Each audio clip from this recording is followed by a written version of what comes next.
Hello friends, welcome back. ഇന്നൊരു action adventure comedy thriller മൂവിയാണ് നമ്മൾ കാണാൻ പോകുന്നത്. സാധാരണ സിനിമകളിൽ ഭർത്താവും ഭാര്യയും തമ്മിൽ സ്നേഹിച്ച് ജീവിക്കുന്നതാണ് കാണാറുള്ളത്. എന്നാൽ ഈ സിനിമയിൽ അങ്ങനെയല്ല. ഇവിടെ ഭർത്താവിന് ഭാര്യയെ കൊല്ലണം, ഭാര്യയ്ക്ക് ഭർത്താവിനെയും കൊല്ലണം. അതും രണ്ടുപേരും പരസ്പരം അറിയാതെ ഒരേ വീക്കെൻഡിൽ ഒരേ സ്ഥലത്ത് ഒരേ സമയത്ത് പ്ലാൻ ചെയ്യുന്നു. പക്ഷെ അവരുടെ പ്ലാൻ പാളിക്കാൻ ജയിലിൽ നിന്ന് രക്ഷപ്പെട്ട 3 ക്രിമിനലുകളിടയിൽ കയറി വരുന്നു. അതോടെ കഥ മുഴുവൻ തലകീഴായി മാറും. അപ്പോൾ പിന്നെ കഥകളൊക്കെ കേൾക്കാൻ ഇഷ്ടമുള്ള നമ്മുടെ ഫ്രണ്ട്സ് എല്ലാവരും ചാനൽ സബ്സ്ക്രൈബ് ചെയ്തോളൂ. നമുക്കിപ്പോൾ ഈ കഥയിലേക്ക് കിടക്കാം.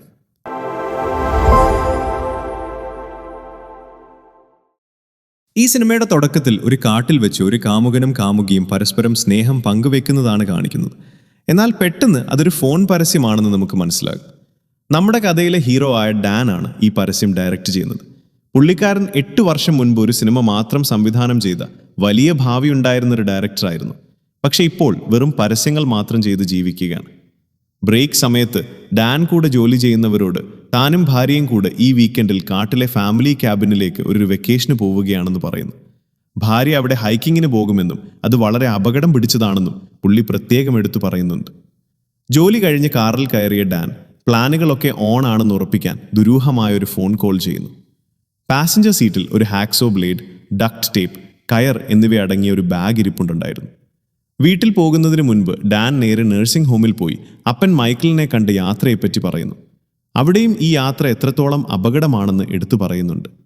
ആ സമയത്ത് TV-യിൽ 2 കൊലപാതകികൾ ജയിൽ ചാടിയെന്ന വാർത്ത വരുന്നുണ്ടായിരുന്നു. വീട്ടിലെത്തിയ ഡാൻ തൻ്റെ ടൂൾസ് അടങ്ങിയ ബാഗ് കാറിൻ്റെ ഡിക്കിയിൽ ഒരു പുതപ്പിനടിയിൽ ഒളിപ്പിച്ചു വയ്ക്കുന്നു. ഇത് കാണുന്ന അയൽക്കാരി റേച്ചൽ അയാൾക്ക് ഹാപ്പി ഹണ്ടിങ് എന്ന് ആശംസിക്കുന്നത് ഡാൻ വല്ലാത്തൊരു സംശയമുണ്ടാക്കുന്നു. തുടർന്ന് ഭാര്യ ലിസ കാറിൽ വന്നിരിക്കുമ്പോൾ നമ്മൾ ഹൈക്കിങ്ങിന് പോവുകയാണെന്ന് ഡാൻ വളരെ ഉച്ചത്തിൽ വിളിച്ചു പറയുന്നത്. അവരുടെ ബന്ധം അത്ര നല്ല നിലയിലായിരുന്നില്ല. രണ്ടുപേർക്കും പരസ്പരം കടുത്ത ദേഷ്യമുണ്ട്. യാത്രക്കിടയിൽ ഇവർ പരസ്പരം കുത്തിനോവിക്കുന്ന വർത്തമാനങ്ങൾ പറയുകയും പാട്ടുകൾ മാറ്റി വെക്കുകയും ചെയ്യുന്നു. ഒരു നടിയാകാൻ ആഗ്രഹിക്കുന്ന ലിസ ഭർത്താവുമായി സംസാരിക്കാതിരിക്കാൻ നാടകത്തിൻ്റെ സ്ക്രിപ്റ്റ് വായിക്കാൻ തുടങ്ങുന്നു. അവൾ ആ നാടകത്തിൻ്റെ സംവിധായകനെ കളിയാക്കുമ്പോൾ അത് തന്നെ ഉദ്ദേശിച്ചാണെന്ന് കരുതി ഡാൻ വീണ്ടും വഴക്കിടുന്നു. അവസാനം വെക്കേഷൻ സമാധാനമായി തീർക്കാൻ കുറച്ചു നേരത്തേക്കെങ്കിലും സന്തോഷമുള്ളതായി അഭിനയിക്കാൻ ലിസ ഡാനിനോട് ആവശ്യപ്പെടുന്നു. ക്യാബിനിലെത്തിയ ഉടനെ ലിസ വൈൻ കുടിക്കാൻ തുടങ്ങുന്നു. ഡാൻ സാധനങ്ങളൊക്കെ എടുത്തു വെക്കുന്നു. ശേഷം ബേസ്മെന്റിൽ പോയി വേട്ടയാടാൻ ഉപയോഗിക്കുന്ന ആയുധങ്ങൾ അവിടെ തന്നെ ഉണ്ടെന്ന് ഉറപ്പുവരുത്തുന്നു. ബാക്കി സമയം മുഴുവൻ ഡാൻ വീട് വൃത്തിയാക്കുമ്പോൾ ലിസ വെറുതെ വിശ്രമിക്കുകയായിരുന്നു. അവിടെ തറയിൽ കുറച്ച് ഭക്ഷണം കിടക്കുന്നത് കണ്ട ഡാൻ അത് എലികളാക്കിയതാണെന്ന് കരുതുന്നു. കൂട്ടത്തിൽ തൻ്റെ ഒരു സ്വെറ്റർ കാണാനില്ലെന്നും അയാൾ ശ്രദ്ധിക്കുന്നുണ്ട്. രാത്രി ഇരുവരും ചേർന്ന് ഭക്ഷണം ഉണ്ടാക്കുമ്പോൾ ലിസ വെളുത്തുള്ളി അരിയുന്ന രീതിയെ ഡാൻ കുറ്റം പറയുകയും വീണ്ടും വഴക്കുണ്ടാകുകയും ചെയ്യുന്നു. തടാകക്കരയിലിരുന്ന് ഭക്ഷണം കഴിക്കുമ്പോൾ ലിസയുടെ ഇഷ്ടഭക്ഷണമായ സ്റ്റീക്ക് ഉണ്ടാക്കാൻ താൻ സ്പെഷ്യൽ സാധനങ്ങൾ ഓർഡർ ചെയ്തുവെന്ന് ഡാൻ പറയുന്നു. എന്നാൽ സ്റ്റീക്ക് തൻ്റെ ഇഷ്ടഭക്ഷണമല്ലെന്ന് ലിസ പറയുന്നതോടെ വീണ്ടും ചെറിയ വഴക്കാകുന്നു. ഭക്ഷണം കഴിഞ്ഞ് സ്ക്രാബിൾ കളിക്കുമ്പോൾ ഡാൻ ആർക്കും അറിയാത്ത വാക്കുകൾ ഉപയോഗിക്കുന്നതിൽ ലിസയ്ക്ക് ദേഷ്യം വരികയും അവൾ ഉറങ്ങാൻ പോവുകയും ചെയ്യുന്നു. ഡാൻ തടാകക്കരയിലിരുന്ന് മദ്യപിക്കുന്നു. പിറ്റേന്ന് രാവിലെ ഡാൻ കാട്ടിൽ പോയി ബാഗ് നിറയെ കല്ലുകൾ പൊറുക്കി അത് ബോട്ടിൽ കൊണ്ടുപോയി ഒളിപ്പിച്ചു വെക്കുന്നു. എന്നിട്ട് ഡിക്കിയിലെ ടൂൾസ് എടുത്ത് ബേസ്മെന്റിൽ റെഡിയാക്കി വെക്കുന്നു. കുറച്ച് ധൈര്യം കിട്ടാൻ മദ്യപിച്ച ശേഷം ഒരു നാപ്കിനിൽ ക്ലോറോഫോം ഒഴിച്ച് വളരെ പതുക്കെ ലിസയുടെ അടുത്തേക്ക് ഡാൻ വരുന്നു. ആക്രമിക്കാൻ തുടങ്ങുമ്പോഴേക്കും ലിസ പെട്ടെന്ന് തിരിഞ്ഞ് ഒരു ടേസർ ഗൺ ഉപയോഗിച്ച് ഡാനിൻ്റെ നെഞ്ചത്ത് അടിച്ചു വീഴ്ത്തും. ബോധം വരുമ്പോൾ ഡാൻ ഒരു കസേരയിൽ കെട്ടിയിട്ട് നിലയിലായിരുന്നു. പേടിച്ച് മൂത്രം പോയതുകൊണ്ട് പാൻസൊക്കെ നനഞ്ഞിരുന്നു. ലിസ ക്ലോറോഫോമിനെ പറ്റി ചോദിക്കുമ്പോൾ അതൊരു ക്ലീനിങ് ലോഷൻ ആണെന്ന് ഡാൻ കള്ളം പറയുന്നു. എന്നാൽ ബോട്ടിലെ കല്ലുകളെപ്പറ്റിയും ടൂൾസിനെ പറ്റിയും ചോദിക്കുമ്പോൾ ഡാൻ ഉത്തരം മുട്ടുന്നു. കസേരയിൽ ഇരുന്ന് വായ കൊണ്ട് ഹാക്സോ ബ്ലേഡ് എടുക്കാൻ ശ്രമിക്കുമ്പോൾ അതിൻ്റെ പിടി ഊരിപ്പോകുന്നു. അപ്പോഴാണ് ലിസ ലോഡ് ചെയ്തൊരു തോക്കുമായി വന്ന് ഡാനിന് നേരെ ചൂണ്ടുന്നത്. ഡാൻ തന്നെ മയക്കി കല്ലുകൾ കെട്ടി തടാകത്തിൽ താഴ്ത്താൻ പ്ലാൻ ചെയ്തതാണെന്ന് അവൾ കണ്ടുപിടിക്കുന്നു. പക്ഷെ എന്തിനാണ് വാളെന്ന് അവൾക്ക് മനസ്സിലായില്ല. മൃതദേഹം പൊങ്ങിക്കിടക്കുമെന്നതുകൊണ്ട് അവളെ വെട്ടി നുറുക്കി കല്ലുകൾക്കൊപ്പം തടാകത്തിലെറിയാനായിരുന്നു പ്ലാനെന്നും അവൾ കാട്ടിൽ വഴിതെറ്റിപ്പോയെന്ന് എല്ലാവരോടും പറയാനുമായിരുന്നു പ്ലാനെന്നും ഡാൻ സമ്മതിക്കുന്നു. എന്തിനാണ് തന്നെ കൊല്ലാൻ നോക്കുന്നതെന്ന് ലിസ ചോദിക്കുമ്പോൾ അവൾക്ക് മറ്റൊരാളുമായി ബന്ധമുണ്ടെന്ന കാര്യം തനിക്കറിയാമെന്ന് ഡാൻ വെളിപ്പെടുത്തുന്നു. എന്നാൽ കഴിഞ്ഞ 2 വർഷമായി തങ്ങൾക്കിടയിൽ ഒരു ശാരീരിക ബന്ധവുമില്ലായിരുന്നെന്ന് ലിസ ചൂണ്ടിക്കാണിക്കുന്നു. അവൾ എപ്പോഴും തന്നെ കുറ്റപ്പെടുത്തുകയാണെന്നും അത് തന്നെ വല്ലാതെ ചെറുതാക്കുന്നെന്നും ഡാൻ ദേഷ്യത്തോട് പറയുന്നു. തനിക്കൊരു ഭാര്യയാണ് വേണ്ടതെന്നും അല്ലാതെ അമ്മയെ അല്ലെന്നും ഡാൻ പറയുന്നു. തനിക്കൊരു പുരുഷനെയാണ് വേണ്ടതെന്നും അല്ലാതെ സ്വന്തം കാര്യം നോക്കാൻ അറിയാത്തൊരു കൊച്ചുകുട്ടിയല്ലെന്നും ലിസയും തിരിച്ചടിക്കുന്നു. തുടർന്ന് ലിസ താൻ വന്നതും ഒരു കൊലപാതക പ്ലാനുമായിട്ടാണെന്ന് വെളിപ്പെടുത്തുന്നു. തലേ ദിവസം അയൽക്കാരി റേച്ചലിനോട് ഡാൻ കാട്ടിൽ വേട്ടയാടാൻ പോവുകയാണെന്നും അത് വളരെ അപകടമാണെന്നും ലിസ പറഞ്ഞിരുന്നു. ഇവർ സംസാരിച്ചു കൊണ്ടിരുന്നപ്പോൾ ജയിൽ ശിക്ഷ കഴിഞ്ഞു വന്ന ഡാനിന്റെ പഴയ സുഹൃത്തായ ഹെൻറി അവിടേക്ക് വന്നിരുന്നു. ഇവർ അവന് കുറച്ച് ജോലികൾ കൊടുത്ത് സഹായിക്കാറുണ്ടായിരുന്നു. ഡാനിനൊപ്പം വേട്ടയാടാൻ പോയി കാൽ വഴുതി വീഴുന്നതായി അഭിനയിച്ച് അബദ്ധത്തിൽ അവനെ വെടിവെച്ച് കൊല്ലാനായിരുന്നു ലിസയുടെ പ്ലാൻ. ലിസയുടെ അഭിനയം വളരെ മോശമായതുകൊണ്ട് പോലീസ് അത് വിശ്വസിക്കില്ലെന്ന് ഡാൻ പറയുന്നു. എന്നാൽ ഡാൻ പറഞ്ഞാലും പോലീസ് വിശ്വസിക്കില്ലെന്ന് ലിസ പറയുന്നു.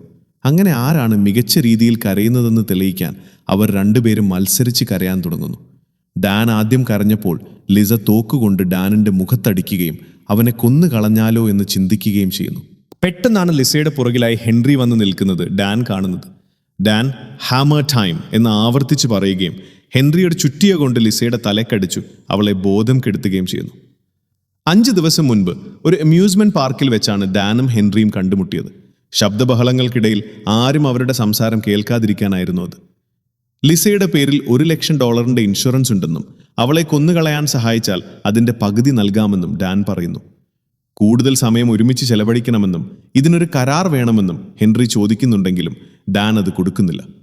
ഇപ്പോൾ ബോധം വന്ന ലിസ ബേസ്മെന്റിൽ കസേരയിൽ കെട്ടിയിട്ട നിലയിലാണ്. അവൾ ഒരു കൈയിലെ ടേപ്പ് എളുപ്പത്തിൽ ഊരുമ്പോൾ ഹെൻറി വേഗം വന്ന് കൂടുതൽ ടേപ്പ് ഒട്ടിക്കുന്നു. ലിസയ്ക്ക് എന്തിനാണ് തന്നെ കൊല്ലേണ്ടതെന്ന് ഡാൻ ചോദിക്കുമ്പോൾ ഡാൻ നിയന്ത്രണങ്ങൾ അടിച്ചേൽപ്പിക്കുന്നവനും ദുർബലനും ഇൻസെക്യൂർ ആണെന്നും അവൾ പറയുന്നു. അവൾക്ക് നല്ല വരുമാനമുണ്ടായിരുന്ന ജോലി അഭിനയത്തിൽ ശ്രദ്ധിക്കാനായി ഡാൻ രാജിവെപ്പിച്ചു. എന്നാൽ അവന്റെ സിനിമയിൽ പോലും അവൾക്ക് അവസരം നൽകിയില്ല. അവൾ ആഗ്രഹിച്ചത് സ്നേഹവും പിന്തുണയും മാത്രമായിരുന്നു. എന്നാൽ ഡാൻ അവരുടെ പണവും കാറും വീടുമെല്ലാം നഷ്ടപ്പെടുത്തി. വിവാഹമോചനം നേടിയാൽ പോലും അവൾക്ക് ഈ കടങ്ങളിൽ നിന്ന് രക്ഷപ്പെടാൻ കഴിയില്ല. എന്നാൽ ഇൻഷുറൻസ് തുകയ്ക്ക് വേണ്ടിയാണ് അവൾ തന്നെ കൊല്ലാൻ നോക്കുന്നതെന്ന് ഡാൻ ഉറപ്പിച്ചു പറയുന്നു. അവൾ പറഞ്ഞ മറ്റു കാര്യങ്ങളൊന്നും അവൻ കാര്യമാക്കുന്നില്ല.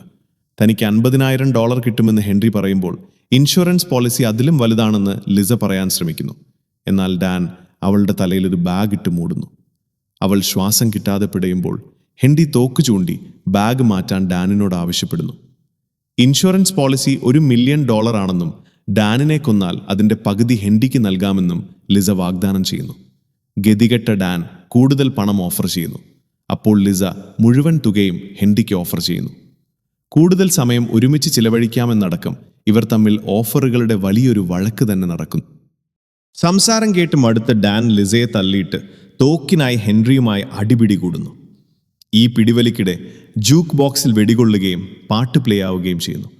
ലിസ ടേപ്പ് ഊരി മാറ്റി താഴെ വീണ തോക്കിനായി ഓടിയെത്തുന്നു. എന്നാൽ ഡാനും അവളും തോക്കിനായി ഫൈറ്റ് ചെയ്യുന്നു. അവർ പരസ്പരം മുഖത്ത് തുപ്പുന്നു. ഇവരെ ശാന്തരാക്കാൻ ഹെൻറി ശ്രമിക്കുന്നതിനിടെ അബദ്ധത്തിൽ തോക്കിൽ നിന്നും വെടിപൊട്ടുകയും ഹെൻറി മരിച്ചു വീഴുകയും ചെയ്യുന്നു. ഇതാരുടെ തെറ്റാണെന്ന് പറഞ്ഞ് ഡാനും ലിസയും വീണ്ടും തർക്കിക്കുന്നു. തോക്ക് തൻ്റെ കയ്യിലാണെന്ന് മനസ്സിലാക്കിയ ഡാൻ ലിസ ഓടിപ്പോകുന്നതിന് മുൻപായി അവളെ അടിക്കുന്നു. അവൾ അടുക്കളയിലേക്ക് ഓടുന്നു. അവൾ എറിയുന്ന കത്തി ഡാൻ ഒരിഞ്ഞു മാറുന്നു. ഡാൻ വെടിവെക്കാൻ നോക്കുമ്പോൾ തോക്കിൽ ബുള്ളറ്റ് ഉണ്ടായിരുന്നില്ല. അതിനാൽ തോക്കുകൊണ്ട് അവളെ അവൻ അടിച്ചു വീഴ്ത്തുന്നു. ബുള്ളറ്റ് ലോഡ് ചെയ്യുന്നതിനിടെ ലിസ ഒരു കത്തി കൊണ്ട് ഡാനിന്റെ കാലിൽ കുത്തുന്നു. പകരം ഡാൻ ഒരു പാത്രം എറിയുന്നു. അത് ജനാല തകർത്ത് പുറത്തേക്ക് വീഴുന്നു. അത് ഡാനിന് ലിസയുടെ മുകളിൽ ചാടി വീഴാനും തോക്കിനായി ഫൈറ്റ് ചെയ്യാനുമുള്ള ശ്രദ്ധ തിരിക്കലായി മാറുന്നു. ലിസ മേശ ഡാനിന്റെ കാലിലേക്ക് മറിച്ചിടുകയും ആ വേദനയിൽ അവൾ തോക്ക് തിരികെ കൈക്കലാക്കുകയും ചെയ്യുന്നു. ഡാൻ കത്തിയെറിയുന്നു. ഇവർ തമ്മിൽ വീണ്ടും ഓട്ട മത്സരം നടക്കുന്നു. ബെഡ്റൂമിൽ വെച്ച് ഇരുവരും തോക്കിനായി വീണ്ടും അടിപിടി കൂടുമ്പോൾ അബദ്ധത്തിൽ സീലിംഗിലേക്ക് വെടിപൊട്ടുന്നു. അവരുടെ ഞെട്ടലിനിടയിൽ അവരൊരു നിലവിളി കേൾക്കുന്നു. പെട്ടെന്ന് സീലിംഗ് തകർന്ന് 3 പേർ അവരുടെ മുകളിലേക്ക് വീഴുകയും ദമ്പതികളെ ബോധം കെടുത്തുകയും ചെയ്യുന്നു. 3 ദിവസം മുൻപ് ജയിൽ ചാടിയ ആൽഗ്ര, പീറ്റ്, ടോഡ് എന്നീ 3 പേരാണവർ. കാട്ടിലൂടെ ഓടിയ അവർ രാത്രി ക്യാമ്പ് ചെയ്യുകയും അവസാനം ഈ ക്യാബിനിൽ എത്തിച്ചേരുകയും ചെയ്തു. വാതിലിന് മുകളിൽ താക്കോൽ ഇരിപ്പുണ്ടായിരുന്നതിനാൽ അവർ എളുപ്പത്തിൽ അകത്ത് കയറി. അവർ അവിടെയുള്ള ഭക്ഷണങ്ങൾ കഴിക്കുകയും ക്ലോസറ്റിൽ നിന്നും വസ്ത്രങ്ങൾ എടുക്കുകയും വീട് വൃത്തികേടാക്കുകയും ചെയ്തത് അവരായിരുന്നു. മേശപ്പുറത്ത് വെച്ച് ആൽഗ്രയും പീറ്റും റൊമാൻസ് ചെയ്യുമ്പോൾ ടോഡ് അടുത്ത് തന്നെ ഇരുന്ന് TV കാണുന്നുണ്ടായിരുന്നു. എല്ലാവരും അവരെ മറക്കുന്നതുവരെ കുറച്ചു ദിവസം അവിടെ താമസിക്കാൻ അവർ തീരുമാനിച്ചു. എന്നാൽ ദമ്പതികൾ വന്നപ്പോൾ അവർക്ക് ആർട്ടിക് മുറിയിൽ ഒളിക്കേണ്ടി വന്നു. ദമ്പതികളെ ഉറക്കത്തിൽ കൊല്ലാൻ ആൽഗ്ര ആഗ്രഹിച്ചെങ്കിലും പ്രശ്നമുണ്ടാക്കേണ്ട എന്ന് പീറ്റ് പറഞ്ഞു. അവൾക്കൊരു പാത്രത്തിൽ പ്രാഥമിക ആവശ്യങ്ങൾ നിറവേറ്റേണ്ടി വന്നു. ബോറടിച്ചപ്പോൾ അവർ ഷെറേഡ്സ് കളിച്ചു. ദമ്പതികൾ സീലിംഗിലേക്ക് വെടിവെച്ചപ്പോൾ അത് ടോഡിന്റെ പിൻഭാഗത്താണ് കൊണ്ടത്. അവൻ വേദന കൊണ്ട് തുള്ളിച്ചാടിയപ്പോഴാണ് സീലിംഗ് തകർന്നു വീണത്. ഇപ്പോൾ ബേസ്മെന്റിൽ ക്രിമിനലുകൾ ഡാനിനെയും ലിസയെയും കസേരകളിൽ കെട്ടിയിട്ട നിലയിലാണ്. ഹെൻറിയുടെ ബോഡി വില്ലന്മാർ മൂടിവെച്ചിട്ടുണ്ട്. ഇവരെ മനുഷ്യത്വരഹിതരായി നിലനിർത്താൻ പീറ്റ് അവർക്ക് റോൺ എന്നും ഹെർമിയോൺ എന്നും പേരിടുന്നു. ഹെൻറിയെ കൊന്നപ്പോൾ സന്തോഷം തോന്നിയോ എന്ന് പീറ്റ് ചോദിക്കുന്നുണ്ടെങ്കിലും അതൊരു അബദ്ധമായിരുന്നെന്ന് പറഞ്ഞ് ദമ്പതികൾ വീണ്ടും വഴക്കിടുന്നു. വില്ലന്മാർക്ക് എന്താണ് വേണ്ടതെന്ന് ഡാൻ ചോദിക്കുമ്പോൾ താനും ടോഡും 7 വർഷമായി ജയിലിലായിരുന്നെന്നും അൽഗ്ര അവിടെ ഓഫീസറായിരുന്നെന്നും പീറ്റ് വിശദീകരിക്കുന്നു. പീറ്റും അൽഗ്രയും പ്രണയത്തിലാവുകയും അവൾ ഇവരെ ജയിൽ ചാടാൻ സഹായിക്കുകയുമായിരുന്നു. പീറ്റിന് കുറച്ച് പണമാണ് വേണ്ടത്. എന്നാൽ ബുള്ളറ്റുകളിൽ നിന്ന് കുറച്ച് ഡോളറുകൾ മാത്രമേ അവർക്ക് കിട്ടിയുള്ളൂ. ഡാൻ പൈസ കൈകാര്യം ചെയ്യാൻ അറിയില്ലെന്നും തങ്ങളുടെ കയ്യിൽ ഒന്നുമില്ലെന്നും ലിസ സത്യം ചെയ്തു പറയുന്നു. അവർ വീണ്ടും വഴക്കാകുന്നു. തുടർന്ന് അൽഗ്ര ഡാനിനെ അഴിച്ചുവിടുന്നു. താനും മറ്റ് ഗാർഡുകളും ജയിലിൽ കളിച്ചിരുന്ന ഒരു ഗെയിം കളിക്കാൻ പോവുകയാണെന്ന് അവർ പറയുന്നു. 2 തടവുകാരെ ലോണ്ടറി റൂമിലെ ഒരു വട്ടത്തിൽ നിർത്തി അടിപിടി കൂടാൻ പറയും. ജയിക്കുന്നയാൾക്ക് സിഗരറ്റും തോൽക്കുന്നയാൾക്ക് ഉപദ്രവവും കിട്ടും. ടോഡ് തറയിൽ ഒരു വട്ടം വരയ്ക്കുകയും ഡാനിനെ അതിലേക്ക് തള്ളിയിടുകയും ചെയ്യുന്നു. ഇരുവരും തമ്മിൽ ഗുസ്തി തുടങ്ങുന്നു. ഡാൻ ടോഡിന്റെ വെടികൊണ്ട മുറിവിൽ ഇടിക്കുകയും വട്ടത്തിൽ നിന്ന് ഓടി പുറത്തു കടക്കുകയും ചെയ്യുന്നു. എന്നാൽ വില്ലന്മാർ അവനെ പെട്ടെന്ന് പിടിച്ച് പൂൾ ടേബിളിൽ കിടത്തി പാൻസൂരുന്നു. ടോഡ് ഡാനിനെ ഉപദ്രവിക്കാൻ തുടങ്ങുമ്പോൾ ഭിത്തിയിലെ സിനിമാ പോസ്റ്റർ കണ്ട പീറ്റ് അവനെ തടയുന്നു. താൻ ഡയറക്റ്റ് ചെയ്ത സിനിമയാണതെന്ന് ഡാൻ വെളിപ്പെടുത്തുമ്പോൾ പീറ്റിന് വളരെ സന്തോഷമാകുന്നു. കാരണം അവൻ ആ സിനിമ ഒരുപാട് ഇഷ്ടമായിരുന്നു. ജയിലിൽ വെച്ച് അവൻ ആ സിനിമ ഒരുപാട് തവണ കണ്ടിരുന്നെന്നും എന്നാൽ അതിൻ്റെ അവസാന ഭാഗത്തെക്കുറിച്ച് അവന് പരാതിയുണ്ടെന്നും പീറ്റ് പറയുന്നു. എക്സിക്യൂട്ടീവ്സ് നിർബന്ധിച്ചതുകൊണ്ടാണ് താനത് മാറ്റിയതെന്ന് ഡാൻ വിശദീകരിക്കുന്നു. ഡാനിൻ്റെ ഡയറക്റ്റിംഗ് സ്കിൽസിനെ പുകഴ്ത്തിയ ശേഷം പീറ്റ് ടോഡിനോട് പരിപാടി തുടരാൻ പറയുന്നു. എന്നാൽ ടോഡിന് അതിനുള്ള താല്പര്യം നഷ്ടപ്പെട്ടതിനാൽ അവൻ ഡാനിനെ വീണ്ടും വട്ടത്തിലേക്ക് എറിയുന്നു.